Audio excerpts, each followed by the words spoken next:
Hello friends, मैं sir doctor Ankita Mathur. जैसा कि आप देख रहे हैं वेदर चेंज हो रहा है, तो आज हम बात कर लेते हैं खांसी के बारे में। ड्राई कफ और वेट कफ आप होम्योपैथिक मेडिसिन से कैसे ठीक कर सकते हैं।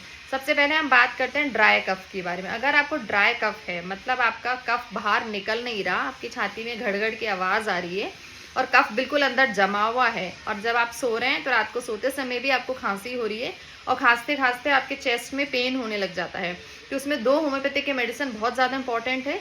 एक है ड्रोसेरा 30 और दूसरी जो मेडिसिन है उसमें वो है स्पॉन्जिया 30।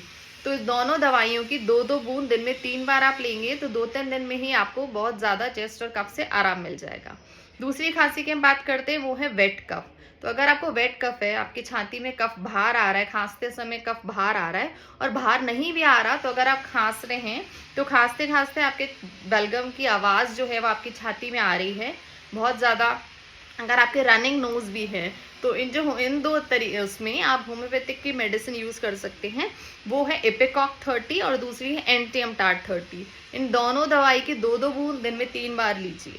तो ये जो मेडिसिन मैंने आपको बताई ड्राई कफ में ड्रोसेरा 30 लीजिए और स्पॉन्जिया 30 लीजिए, और वेट कफ में आप एंटियम टार्ट 30 लीजिए और एपिकॉक 30 लीजिए।